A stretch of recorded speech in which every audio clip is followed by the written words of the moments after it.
So turn off your television sets. Turn them off now. Turn them off right now. Turn them off and leave them off. Turn them off right in the middle of the sentence I'm speaking to you now. Turn them off.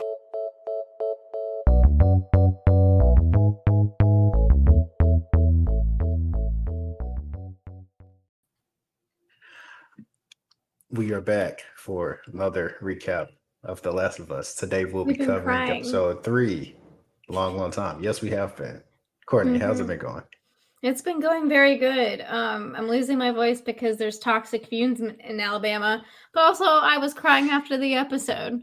So if I have a third eye, it's because of a literal trash fire that's burning. Yeah, let's hope those toxic fumes aren't Roll like Tide. cordyceps. Yeah, Right. yeah, Thank you. but yeah, so let me set the stage actually. So instead of doing like a play-by-play, I feel like we're just gonna Yeah, there's no way. like you know what this episode We is. do need to So, talk about like the first part before, because Yeah, there is yeah. some action that's important before Right. like the Emmy episode is what this is. Right. So we're gonna Let's talk about the high recap that points. part, and then we can just Mhm. get into the And opinions then we could just get about straight into it. the meat Yeah. and potatoes. Yeah. So yeah, take us away. Yeah. So Let's yeah, talk I about the almost first forgot. part. And I remember it's like, oh yeah, and not in a bad way. It's just like the meat of the episode was so good, you almost forget. Mhm. But so basically, we see Joel and Ellie, middle of nowhere.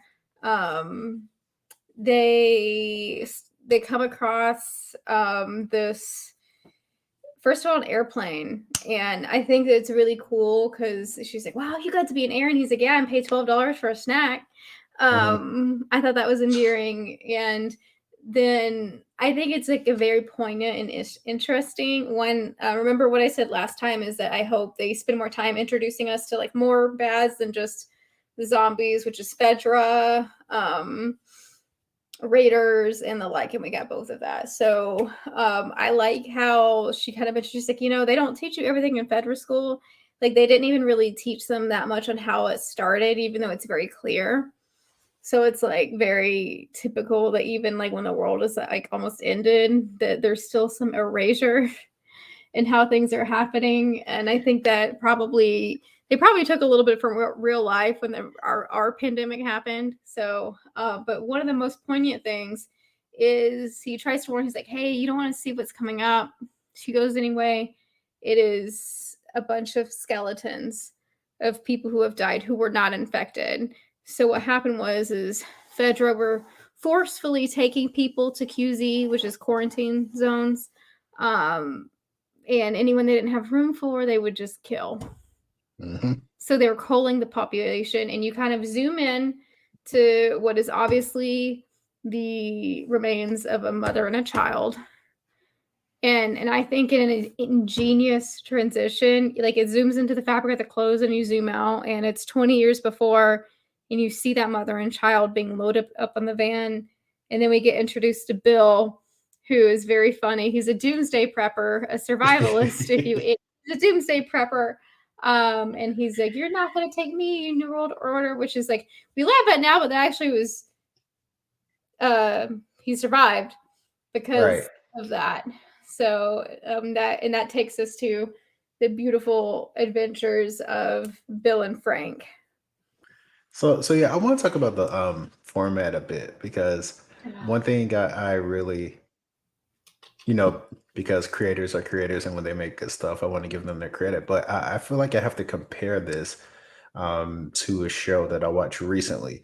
Kind of similar, but kind of isn't. I took a long time getting around to it because obviously we just went through a global pandemic and I didn't want to Still watch it are. on TV. Yeah, we're still in the midst of it. But Station 11, because the first recap actually, I was like, what these pandemic and zombie shows don't do well is like they don't give you a reason to show why the characters keep going. But also much like Station 11, it does something very interesting with how it like breaks time into like fragments. So this episode really played with like time and sequencing a lot in a in very beautiful way. interesting way. Yeah. So that transition where it says like 20 years, I was like, oh, I see what we're I see doing where we're now. going. And Oh, yeah, before we get there, I left out one thing. I'm sorry. That's important. Ellie running into that infected that's yeah, trapped. yeah. And I guess people that aren't familiar with the game, and it is in a way like they're human in a way, but also not. The way she kind of cuts at it. Curious. I think it was an interesting point to show that there wasn't any blood. Mm, Um, but then she still had a mercy killing. mhm, She put it out of its misery because you don't know how long you could live with that. And mhm, they say in the game there's hints that the person is like you're trapped in your own body and you see these mhm. happening. So I just wanted to mention that before we got started. Sorry, just because that was important. So Yeah, because she even asked Joel if he, struggles with killing any of them, and he says something to the effect like, "Yeah, sometimes you remember that there's a person there, but for the most part, no, you just got to put them down essentially." But I think that was important for her because I think that in the rest of the journey, I think it'll like kind of ease her, and she knows like what she'll the fact there's no have to blood, do yeah. going forward. Yeah, yeah, because like when she cuts it open and they kind of like zoom It's in, like and you it's like kind of it's dry, but also with like yeah, there's mushrooms in there. It's it's like almost yeah, it's like kind of like fibers in there, but yeah, and I think that was good for her to see because she's like, okay, I know now. Yeah. but yeah, let's go back to that. Yeah, like this episode is told in time segments. We go back in time 20 years, but from that point on, it's told in chronological order, Hmm.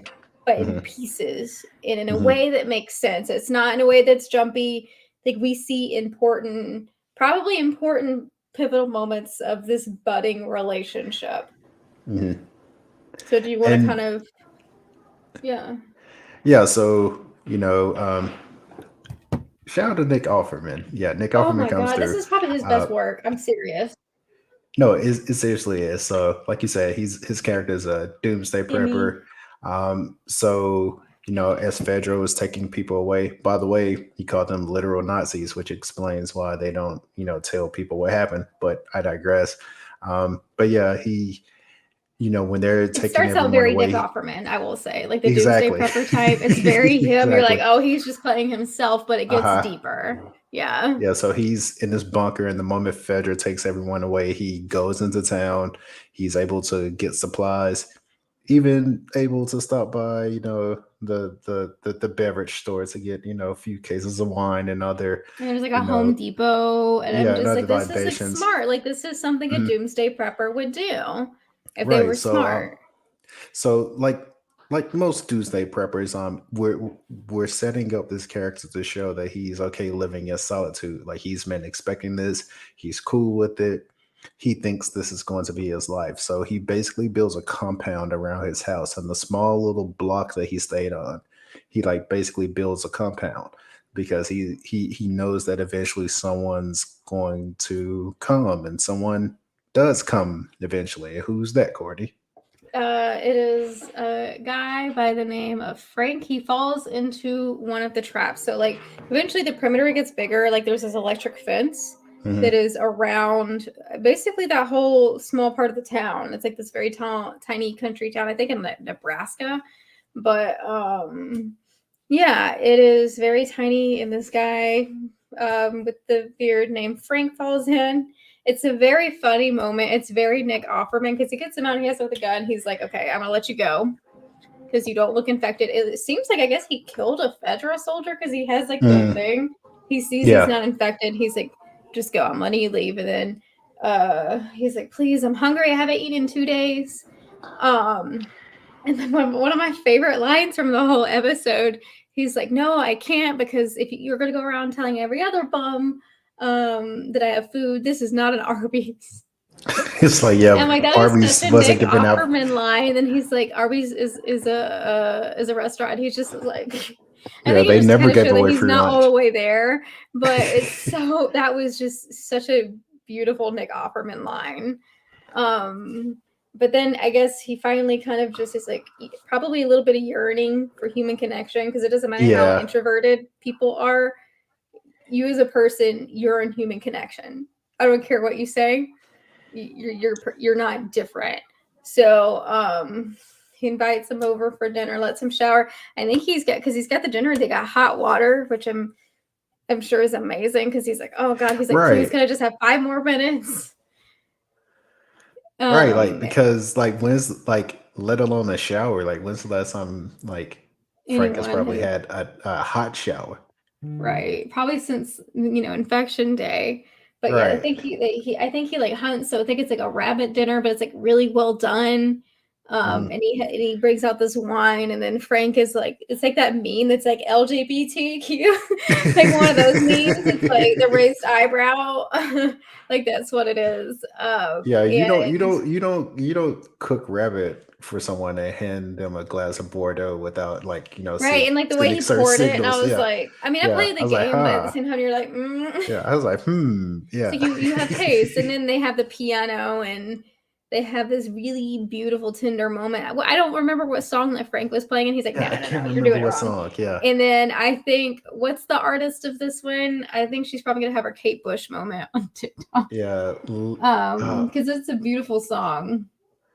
Yeah, it's like Linda Barnes. Linda Yeah, Barnstead? Yeah, I think. yeah. Yeah. I forget the name of the song, but it works for the episode. Um, he starts playing it, and then they share this tender moment. And I Mhm. think that's like the first time that character has ever been with a man. He's like, I've been with a woman like maybe once before, but we're talking. So I think a lot of people, especially in this day and age, a lot of teenagers maybe don't realize, like, I'm not saying it's easy to be gay now. It really isn't. But gay marriage is legal now. It's much more Mhm. acceptable, especially in Nebraska in 2003. You couldn't do any of that. Gay marriage was illegal. You probably would have gotten jumped if you held hands with a man in public. So it was just it's hard to describe, because it seems not very long ago at all. But if time kind of froze in 2003, you can kind of imagine um what that Yeah, looks so like. this So is like very clearly a character who would like just, suppress that part of himself and live in solitude, then, uncomfortable just about it, play. yeah. Yeah, right, right, But right. they share this kiss, and then he realizes like, and what's your name? Which is very cute. And he's like, we're gonna go upstairs. Right. So they both shower, and then they share this tender moment, which is like a lot. I guess if you're homophobic, you don't like it, but it's like it's HBO, and like it was not a sex scene at all.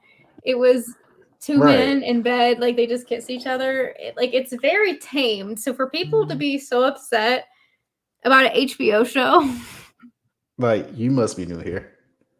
and then people are like, this is not a children's show either. So stop it. And Just my like thing do they not wait like till they realize that Ellie is right.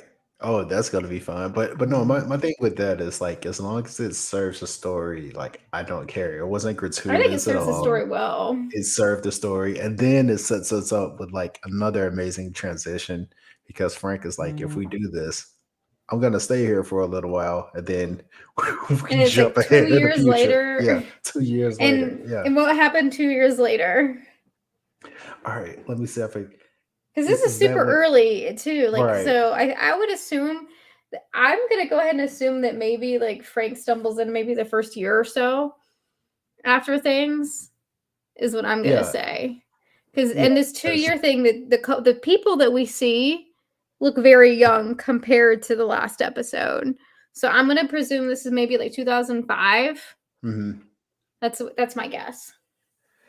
Yeah, so Frank is kind of putting like his touch on the place, and he, be like he definitely seems like in the past life he was probably like more of like the social butterfly slash host type person. So Probably lived. obviously He was he's probably from San Francisco, probably, because yeah. he was like, he seemed Well, more no, out and Baltimore, proud of the Baltimore. fact that he's gay and more comfortable. I'm like, oh, he's from Yeah, San Francisco. yeah, but yeah, I know he said he came from Baltimore, like QZ, but yeah, he's definitely somewhere that isn't Nebraska. But but yeah, obviously he's been wanting like company as well. So he says he's been communicating with with people on the radio. We're going to have company, and Bill is like, "What do you mean?" And then all of a sudden, we Mhm. see young Joel and Tess. They look way younger. Joel looks much more like episode 1 Joel. And the argument was that he wanted to spruce the place up. He's like, this is good for our mental health. I just want this one shop to look nice, and I don't want to paint the street. I want to love this place that belongs to us. Yeah, and it's very important that language that he's using, because like I love that it's like not holding your hand. It's telling you like obviously that he's now here to stay, Mm-hmm. and like, and not only that, like this compound, this land isn't just something he's like living on. Like he's taking ownership of it as well. So it shows like how their relationship has regressed over that time. So yeah, like nice little touches in the dialogue to like kind of And like it's not like, I guess, guide it you along. explaining it to you, because that's something that doesn't need to be explained. What needed Right, exposition right. earlier in the episode, where they basically even more confirmed the whole bread thing. Like that needed exposition in my mind. But like Mhm, stuff like this, it doesn't need exposition. It's right there. mhm. Unless you're like the historian, it's like they clearly were very close friends. Even though they were like in a loving embrace, found dead together and buried together like a married couple would be. They were good friends. Then I can understand you not getting it. I don't know. You might need to spell it out to some people. Like, hey, they are But they're mighty the same type close. of people as that historian. Yeah, Oh my god, they were just best of friends. they should, amongst other It's like things. your But yeah, mom they at sure were. Thanksgiving when you have a gay aunt that has like the roommate, Oh, and that's it's the like roommate. Yeah, mom is never going to get it. Mom's like, oh, they've just been roommates for 20 years. they sure have. Yeah, Sure, mom, they have. same bed and everything. But Yeah, they sure bet just they're economical. exactly, great way to Anyway, save money. Yeah. they were not just roommates. But yeah, I wasn't expecting to see like Hessingen in this episode, but I'm glad that we It was did, nice to because see them get yeah, introduced. Like if you right. figure out how did Joel know someone, Joel and Tess know someone in Nebraska. And I think it basically also confirmed that Joel and Tess were dating, Yeah, which was yeah, kind of yeah. left up in the air in the game. Yeah, because Joel is like, yeah, we were, and he can't bring himself to say it, but he was like, we were something. Yeah. Probably So like then we whatever you get can be in that. those conditions. Yeah. And then we jump. I don't remember what the next time jump is. Like how many years? I don't think we were told. Mhm. But basically it's like the day before the Raiders come. Oh, that's right, because Joel leaves and he's like, it's like a year later. It's like 1 Right, year or 2 years right. later. Because Joel's like, you're gonna need my help. Just call me because Raiders are gonna come eventually. And he's like, we'll be fine. So right before that, I think it's a couple more years. So it's like 2008 probably. So basically, Frank had traded like a pistol that we see on Joel to Tess for some strawberry seeds, and they have this stunning, beautiful moment, just like Yeah. of humanity, of them eating these strawberries and giggling. People are like, why are they giggling? I'm like, imagine you didn't get to have fruit for like 5 or Right. 6 years. Like Some of these people imagine aren't eating like, fruit either. It's like you should be having fruit in your diet. yeah, So just imagine like not having a imagine strawberry for like 8 years. in a homegrown one, and I think it was just like a beautiful moment of humanity. Like that was just like beautiful to watch. Right. Just Because stunning television, and just a really tender moment. And then that night, of course, Raiders come and Frank wakes up, Bill's not there. But we get to see his traps work. So basically, had made like a flamethrower out of stuff from Mhm. Home Depot. So those Raiders got cooked. Literally, they got cooked. Oh yeah, they did. But Bill got shot. So you're thinking, oh, this doesn't make sense. He played the game, but Frank takes care of him. And he's like, I'm not Yeah, going on I'm without not gonna lie. you. They got me on that scene. I was like, I know. I was wait, like, are you really but about to? somehow he made it. But I also remember they're helping trade with Joel and Mhm, Tess. I'm sure they got medicine. And he mhm. also said, call Joel. And I think that was to solidify how much they had come to rely on Joel and Tess. because Joel really is this kind of like protector for people. He gets stuff done. He's very strong. He's very smart. So they probably called him. But then you get fast forward. I think he basically it's a couple weeks before episode 2, I would say. Yeah. And do you want to Probably say what puts us. happens? Yeah. So So this is like when we fast forward to the future, and because we're led to believe that that Bill like is going to pass away from his injuries, but then we fast forward to the future, see Oh, and Frank that's right. like, In like the episode, he's like, "I'm so sorry, you're so much younger than me. I can't move as fast," because he had him jogging right, and stuff. So, so we're expecting that Bill goes before Frank, right. But but then we see Frank in the wheelchair and Bill taking care of him, I which would is presume it's ALS based off the progression of 10 years and the fact that he's not able to move as much. I had a family member that had ALS, and that's almost exactly what it looks like. yeah, I because may he be says that wrong. he There's no says that cure. yeah, he says like even before the world ended, there wasn't much we could do about it. So yeah, it leads you to believe that it's something along those lines.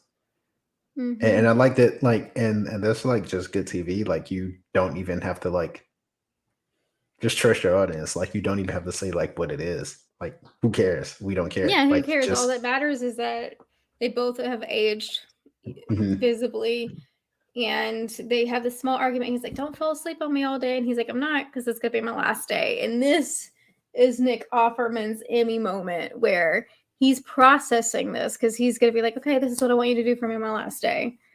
We're gonna go get suits. We're gonna get married.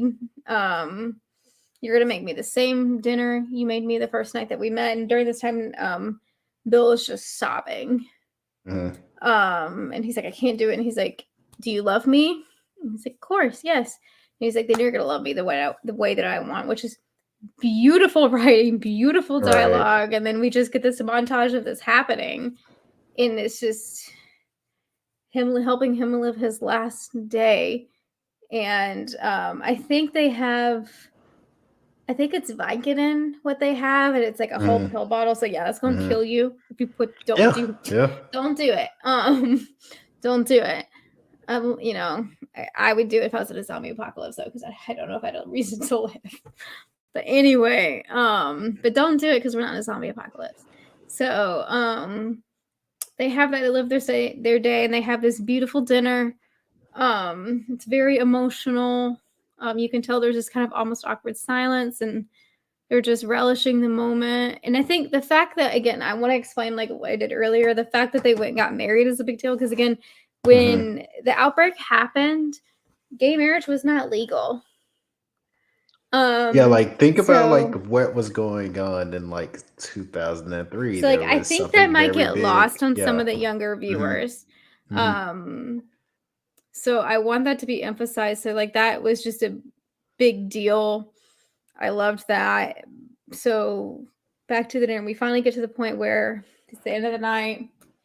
He, they crushes up the pills, pours them in there.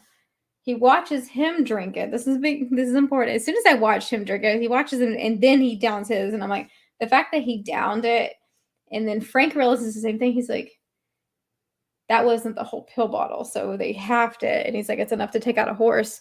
So Frank is like, I should be upset, but if I'm being objective, that's romantic. Because Bill's like, I've lived a full life.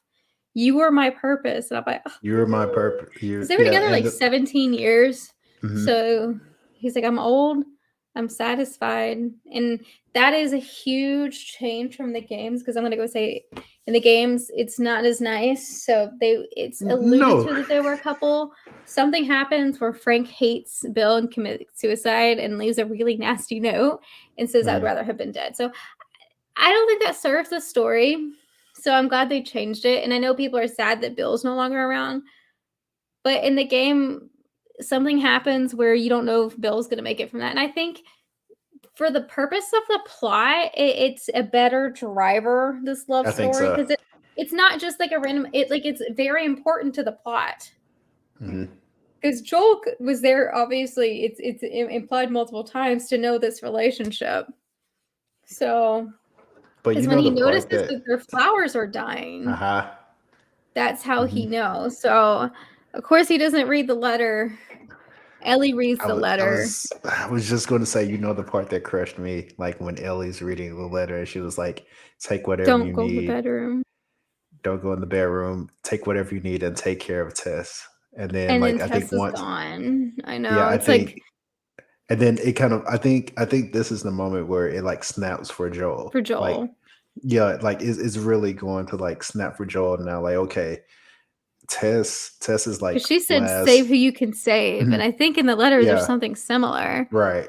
So Tess is like last, like directive to Joel was like, take care of Ellie. Like she's your responsibility now. So him hearing that, like he like basically it's almost like and like I'm not saying this in a weird way, but I think now when he sees Ellie, he's gonna see Tess because like that's like what Tess's last wish was, like take care of her. Exactly. So But yeah. I also love in the letter where he's like, I'm assuming this is Joel because anyone else would have been electrocuted. Right. He.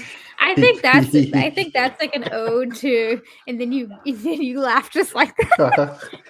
But I think that's an ode to Nick Offerman because if you watch Yeah. Parks and Rec, the he is like a That is very that is Ron his Swanson. Yeah. character. I think That that is was Ron funny because Swanson. I think they knew this was going to be Nick Offerman from the Hmm. start. Hmm. But it was a beautiful letter, and I think all of this story because people are like, "What was the point?" It's not filler really at all. Like it was very No, not important at for the all. plot because I don't think we would have seen why Joel would have changed his mind Right.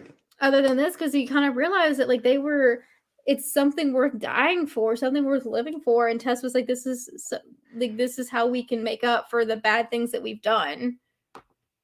Yeah, like Joel needed like a catalyst to say like okay because like otherwise there would not have been any reason for him to care about Ellie. I'm sorry, there would have been. And also, like So with if Bill was alive, then he probably just would have been Ellie Bill's problem right. instead of going all the way to his brother. I don't think he would have done that. I think he would have probably left her there and then gone by himself. Hmm. So I think for the plot, it makes way more sense. And then they get this like re-up. There's also like little things where like you see the cabinet where it's like an allusion to the game where you would just stock up and stuff. Hmm. Like things like that. I really enjoy. Like this was the Emmy episode. It was so beautiful, just like the tender moments of humanity that you don't really get in zombie games. And again, like I know people love The Walking Dead. You really did like you got that sometimes in The Walking Dead, I'm but sorry, The it Walking just Dead was is shit. I'm like, sorry. yeah, Yeah. it's just like you kind of got it, but not on the same level. Like it's like this episode truly understood human connection to me in a really beautiful way. And I think in ways like even after, almost like the world almost ends, like Hmm. at the end of the day, what makes humans is our connection to each Right. other. And like in those relationships, it doesn't even always have to be romantic. And I think that like that's the key is like you said, not to make it weird with Ellie, it's just it doesn't have to be romantic. It's like our connection with humanity. Hmm. And I Hmm. think Joel sees that because he had kind of really become so desensitized and maybe even a way to test that he might have regrets that he didn't really open up all He the way because does. it hurt. So in Ellie is the first person he allows himself to be vulnerable with. And we'll Hmm. see this as time goes on because that human connection is so important. So I think it needed all these things and we'll eventually see where this goes where it's sometimes not always a good thing, but Hmm. he finally lets himself, and I think it was seeing Bill of all people who was just this like very grumpy survivalist if he can let himself go when he met So Frank. Mm-hmm. So I just want to highlight something like, real cinema hours time. So like Mm-hmm. one lasting impression This is is when the camera takes you to the bedroom and it's like fading away from the window and then you see the truck driving away because that's very symbolic. Like you see like Joel like in the truck now going to like the next leg of his journey, but because we're watching it from the window that we know these two people are occupying, like, bound by the love forever. As Joel is driving away, you now know that Joel knows what his mission is. So, like, just mm-hmm. that, like, setting that up, like that imagery and what that represents. It Like was that was beautiful so fantastic. imagery, yeah, and I love that Yeah, they didn't show the bodies because we didn't need to see that. we didn't need to see Um, that. No. and the thing is, our last memory of Frank and Bill is them being happy together. Right, right. So I think that's, and again, I think it's showing what we kind of need in just media. We don't need to be shown things all the time. The implication is just fine. And like you said earlier, I think, and not to sound like snooty or whatever, but I think that might be why some people are struggling with this episode because like they're not getting beat over the head with the information. We're not on. But Yeah, and that's it, because people always use this as a scapegoat, but I'm like, Marvel has kind of ruined that a little bit with people. Like yeah, you gotta put your thinking cap on. Like this is not one of those things that's going to be spoon fed. Not even in the game was it spoon fed to you. Sometimes implication is good. yeah, like you have like I'm glad that I'm watching this show and like these creators like we trust our audience that they're gonna get it. Everything they're doing is better. Like all the Right. changes they're making are better than the game, and that's just, I don't know if that's something I've seen yet where like the adaptation so far seems to be better. Yeah. You So know the far. only the only time that I've seen it, Mm. Children of Men, Children because of the, Men, the Children of Men book is which kind is of like very ungood, but pinnacle. yeah. So this Probably is like top one of 3 pieces of media mhm. to me. So And this I'm is not one of being the times dramatic. where like the adaptation elevates like the source material. Yeah. But it's because like I think there's such an admiration for the source material. Like you have to have that there. Hmm. So I think this was just beautifully done. I'm curious about the pacing Yeah. because I think, hey, season 2 they finally were like, yep, we're doing it. Yeah. So, but then they said that the part 2, like the game, is more than one season of material.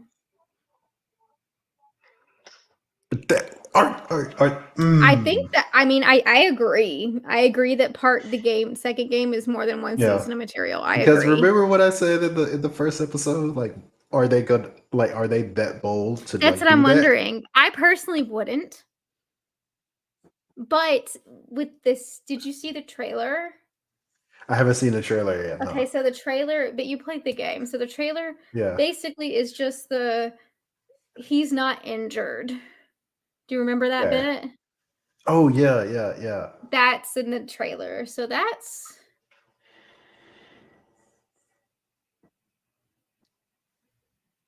I, the more I think on it, I'm wondering. the more I think on it, like I trust them though. I trust their narrative decisions. But I'm like, are they gonna go there? because like I said, like just like not even the show, but like real world implications now. There's no way Pedro Pascal is tied to two big IP shows at the same time. Like he only has 24 hours like the rest of us. Mm-hmm. So does Pedro Pascal make it out this season? Because yeah, the pacing is really interesting. Like the pacing is like going a lot quicker But than like I I said, thought. I predicted this. I said they're probably gonna make Mhm. this whole episode about Bill and Frank. You When it was did. literally You just like did. 10 minutes of gameplay. Hmm. So hold on, I'm pulling up the game plot again. Just to get my head on straight. I mean, I feel like I said, I'm at the point where I trust them. I just Yeah. Yeah. yeah.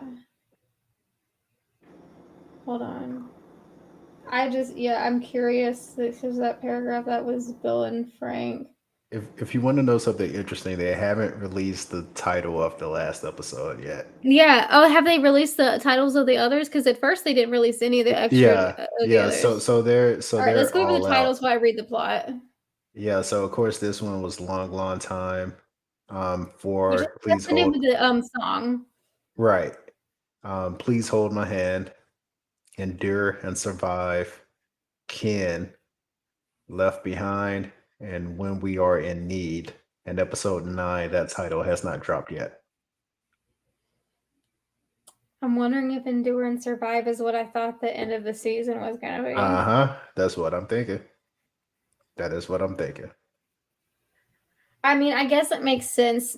If I was going to do, we're not going to say what it is, if I was going to do at the end of or what the start of the second game does, I think it might be better to end a game that way than to start a game that way. Does that make sense? Or end a piece of media? Because I'm like, I think that was one of the things that was most jarring. That's exactly where my mind is going. Like, does that so instead of like chopping it where they do like the natural, like, I guess, in from like the first game to the second, what if they like kind of like pull a little bit of 2 into season 1, if you know what I mean? So that's what I'm thinking, but like there's a gap there. So I'm wondering because like there's like age gap. You know what I mean? Like Yeah. Ellie goes from being she's almost like 19 into. So that's where I'm curious is like what But are they we gonna also, I was about to say, we also know this show isn't afraid to time jump either. I just hope it's not like a jarring, like, oh, immediately. Yeah. Because there's like a lot of buildup, like, okay, I'm just going to say it because we can't say, if you haven't played the game or don't want to know, I think this is a good point to stop. This is spoiler zone. So Ellie, like, fosters a relationship with a woman, like, has a falling out with Joel. I just don't see them being able to do that in 9 episodes. You know what I mean? Yeah. Because there's a lot that happens at that little commune. So I'm wondering, I don't know.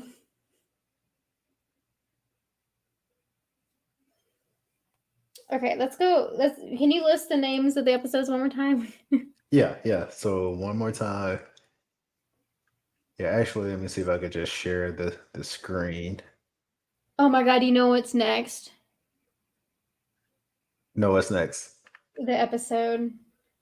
No, if they're doing that he's not injured, I think that piece would basically those raider people that are really weird and cannibalistic. Yeah. I think that's gonna take all of the next episode.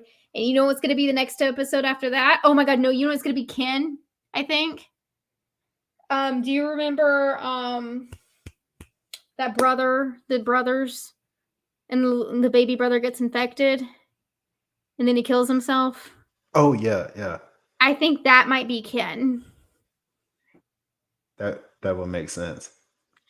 So I'm still trying to get like I'm still trying to get a feel for the pacing though. Like this is okay. Wait a second. Hold on. I am.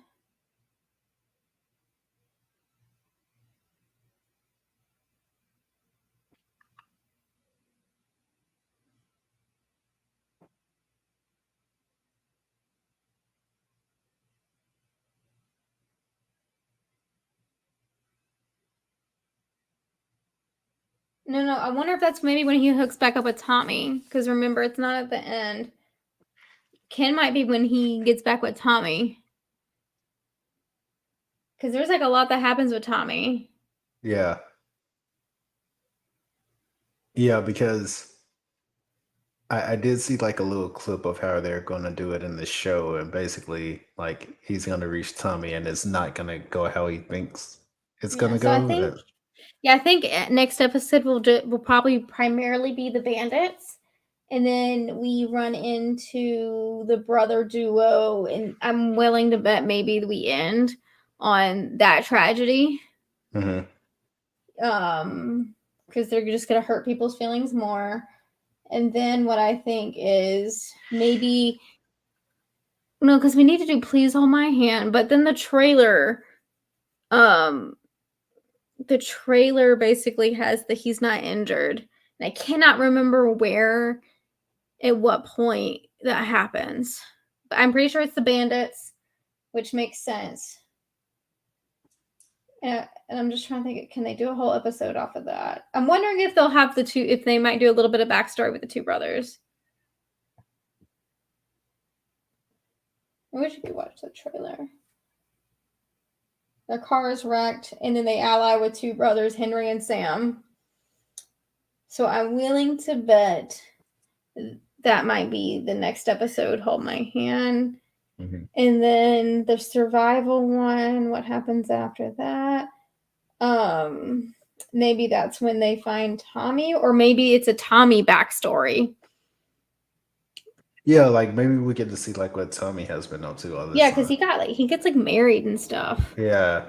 So I would like to see some Tommy backstory to fill some stuff up. Because at that point, if we are pacing like that, then I don't think that we get that Joel moment. Yeah. Because I just don't see us getting there properly. Because like there's too much important stuff that happens, and there's too many people that need to be introduced. Like they might be able to do it. I just don't see how they can properly do it. Because like we're covering like a lot of real estate, but at the same time, like we got an entire episode of like Bill and Frank, and then we'll probably get an entire episode out of Tommy. So like they're like pacing ahead, but at the same time, If this was like a 16 episode season, Yeah. I'd be like, yeah. they're picking like the right moments to like, okay, like let's slow down a little bit. I think we might end where the game ends, actually. Because if you pull up the plot of the game on Wikipedia, of course they get attacked in Pittsburgh. It makes sense. Like they're going through all the worst cities in America.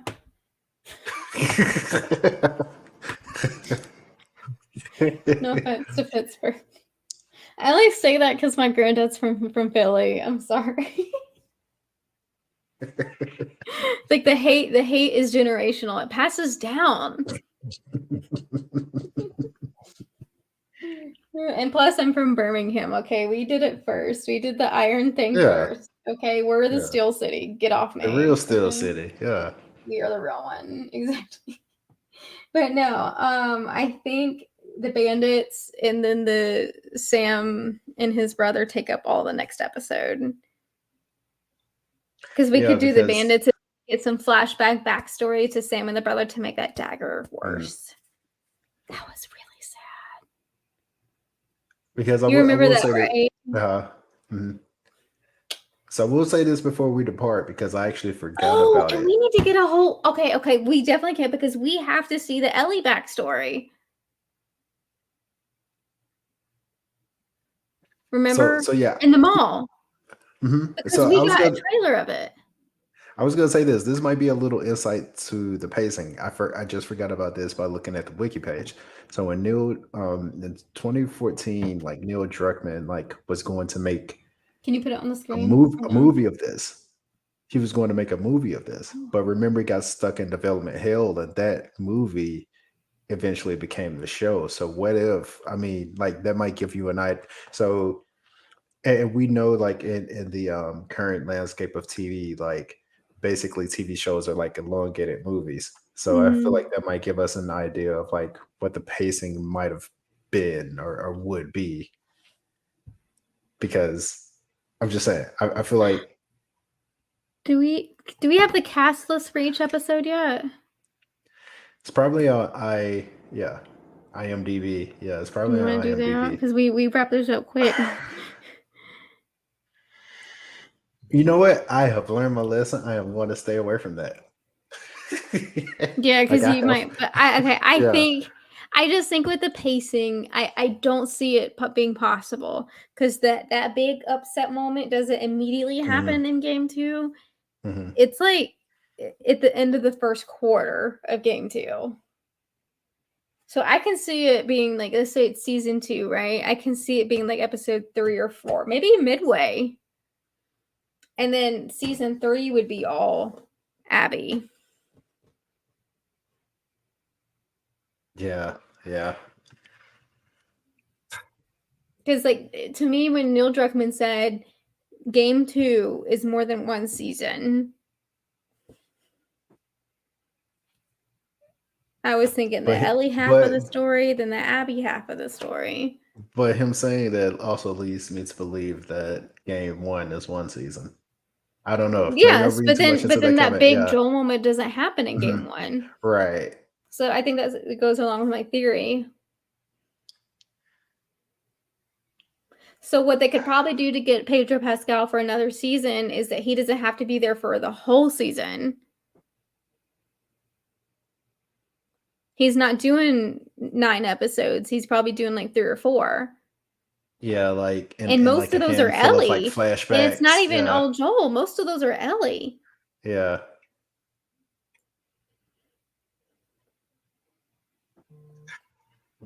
I don't know, but what I do know is like I've been enjoying the ride. You know what though? Actually, it's definitely not happening this season. You know how I know that? How do you know that? Because all of the rumors that there's Neil Druckmann just recently followed someone on Instagram that's an actress that looks just like Abby. And she was not cast in this season. I mean, like the resemblance is uncanny. And Neil Druckmann doesn't just follow anybody.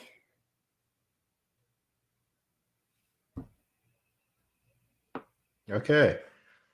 That's all I'm saying. I don't want to spoil, but now I can almost say with certainty because they would have to have had that character cast. But I think it's ending with the first game, yes. Okay. Which would make sense. Which would make sense. Yeah. It would make sense. So, I think all of game 1 is 1 season of television though. Mm-hmm. So, but I do agree that game 2 is more than 1. There's just a lot of content there they can build on. Yeah. But this was one of the best, and I mean it, one of the best episodes of television I've ever seen.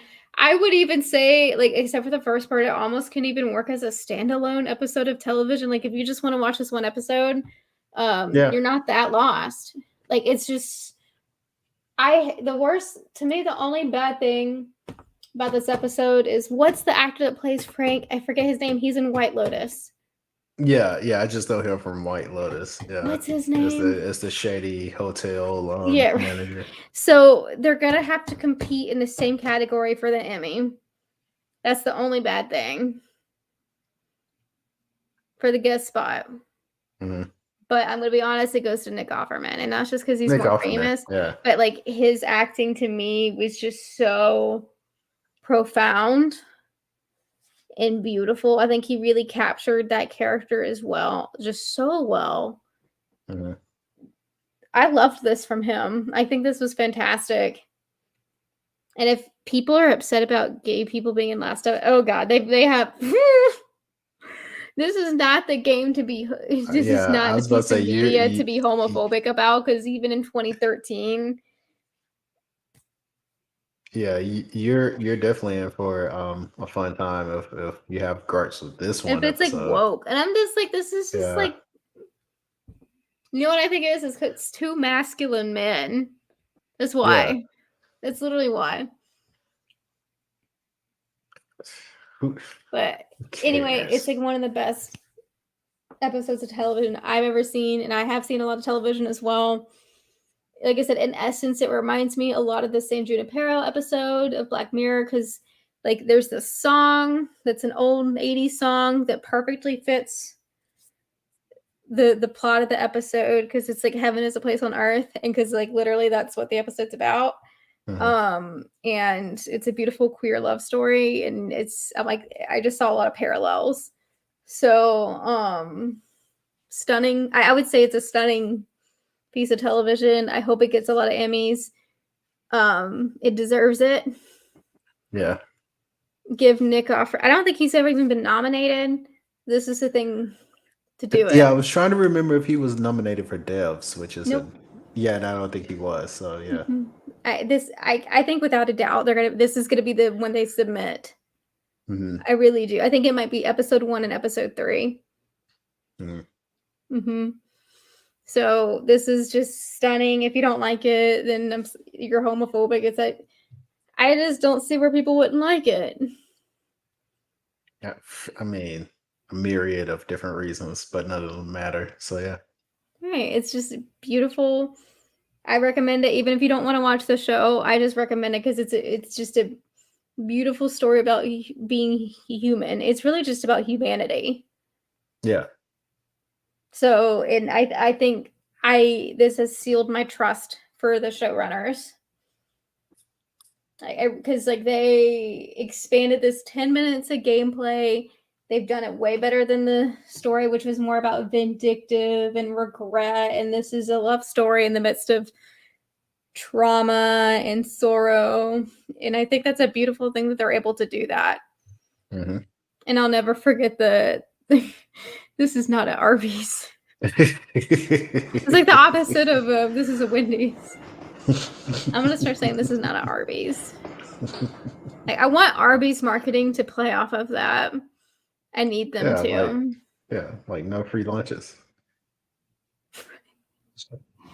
Right. They need to do something for that. I don't know. I just feel like they need to lean into it. I have nothing else to say. Like, I saw that this episode ranked as a 10 on IGN, and I agree. It's a 10. Yep. No notes for me. Yeah. No notes. Just beautiful. And I wasn't expecting it at all. No. I'm not gonna, like, full disclosure, like actually going into this episode, I was kind of dreading it because I was like, I like this is because it kind of like subverts like your expectations, because this is the episode where like most TV shows are like, okay, let's pump the brakes a little bit.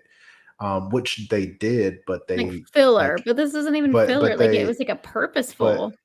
Yeah, they add context to the story, which most shows like don't do. Like they usually like just insert filler here, but like this air quotes, if you're listening, this filler episode like adds beautiful context to the rest of the story. So yeah, like I don't know like how you top this, but we have 6 more left, and I'm pretty sure they're going to find some way. Like by the time the season ends, we're gonna be like, oh yeah, season 3 is like my second favorite episode.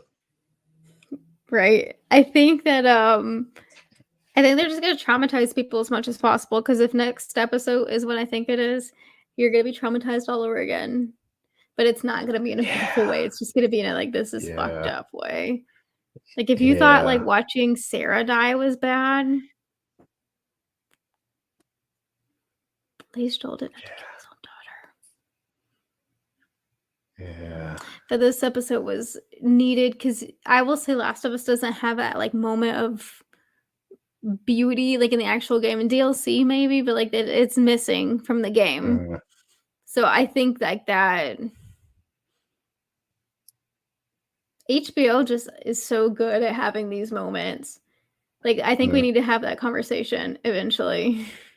Yeah, like HBO is that place. Yeah, they're not just putting just anything on TV. Like that 9:00 Eastern Sunday slot is like the most coveted slot in like all of TV. And if you get that slot, I was like looking at like my list, and I was like, dang, this is some solid like all of these shows listed. Right. That I had like on my watch list. I was like, every single one has just, I'm not going to say the one that's like, it started as a hit. It's the one that people think needs to be renewed. It doesn't. It had pieces towards the end that I found very disturbing and not in a productive way. I feel like I might know what you're talking about. The one where it's like the Emmett Till, and it's just either the white woman Emmett Till. Oh yeah. People are gonna yell at me. I can't say it because they'll say I don't like it for certain reasons. It's not true. It's just it's very problematic in a very bad way. Anyway, it started off strong, but like that's a good HBO. We did a pod about it. If you want to go back and listen, you can see my feelings there. But it's like hits. So I'm just like, we need to have that conversation. They don't miss, yeah. And if they do, it's the showrunner's fault. Yeah, and if they do, you won't get a second season. Yeah. Or you'll get 8. Anyway, this is great television. I hope they don't try to extend it too far. Nah, I feel like they definitely have an idea in mind about where to like wrap it up, because one thing about HBO too, like they're all about like quality. So if it's getting to like I feel like the ending is already in mind. Like I think there might be some informal conversations about like, hey, this is gonna be like 3-season run or something like that. I can see this. I think they might be able to make this 4. Yeah. Because I But think is if they've I feel got like the the ending game is already in developers, sight. Mm-hmm. the game developers of like, no, well, we have material that if we have another game, we can just give that material. Mm-hmm. It's not like a George R. Martin situation. It is a I think they could do 4, 3 or 4. I think it's an interesting universe. But when it comes to this type of story, I think Yeah. Now they just got to release the mod and let me play as Pedro Pascal. Yeah. Seriously, right? I'm surprised it was probably already in the works. Yeah. I'm sure it is. Yeah. It's amazing. But I will say, okay, remember my last note. Remember we talked about Bella Ramsey looking way too British? That's our only note. I have to give props, although they still have a very British looking face. I noticed in the beginning episode they really have American facial expressions down. Yeah. I almost feel called out because I'm like, that's a Yeah. very American facial expression. So I think they're trying their best. You can't help that you have a British face. They're doing their best, I have to say. I'm like that. Okay, we are so mimicable. It's very funny.